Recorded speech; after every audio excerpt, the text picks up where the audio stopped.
For centuries, the Waldensians had been a beacon of light shining amidst the prevailing darkness. Faithfully, they preserved God's word and worked tirelessly to share it throughout Europe. For this, they paid a high price, facing wave after wave of bitter persecution. The intense persecution that they faced began to wear down the Waldensian churches, and they began to give in to the temptation to compromise. Many began to render an outward compliance to the papacy while trying to remain true to their faith in God's word. But this course of action began to quietly erode the purity of their faith.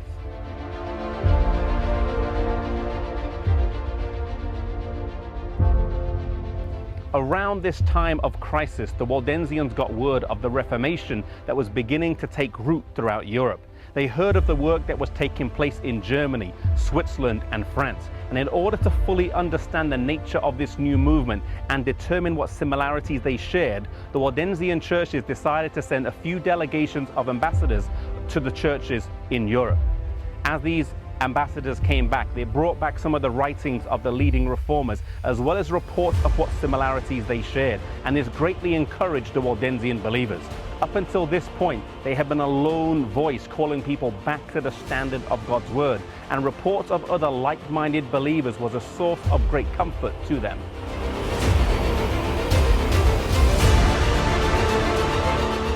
The leaders of the Waldensian churches then decided to convene a synod with representatives from the Protestant churches so they could meet with the leaders of the Waldensian churches to discuss their beliefs and further determine the relationship that the Waldensians would have with the Reformation as a whole.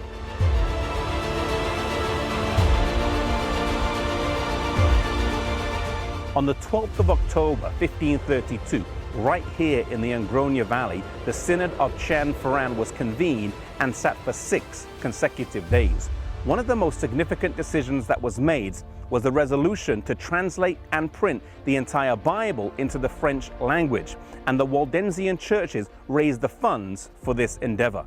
The work was then undertaken by Calvin and his cousin Oliverton and was completed in 1535. The Bible was then printed in Neuchâtel, Switzerland, and then distributed amongst the French-speaking Protestants in Europe.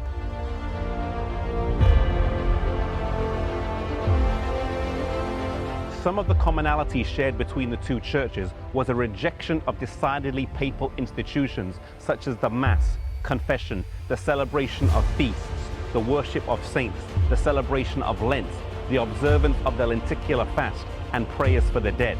Other doctrines that they also rejected was purgatory, penance, and celibacy. However, it was not all good. In their joy at finding fellowship, the Waldensian churches were quick to embrace some of the shortcomings of the Reformation as well.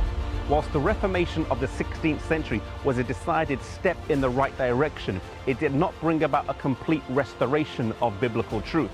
In some areas of belief and doctrine, the Waldensians made compromises that represented a step backwards as they found fellowship with the Reformation. Two things that stand out from the Synod of Chanfaran. Firstly, we see the importance of Christian fellowship, and we see the importance of the accountability and encouragement that comes with Christian fellowship. However, fellowship can be a two-edged sword, and sometimes we can be tempted to compromise as we do fellowship with other believers. Let us be careful as we're on this road to heaven, that we do not let our Christian experience be derailed, but that we stay on track and keep our eyes focused on Jesus.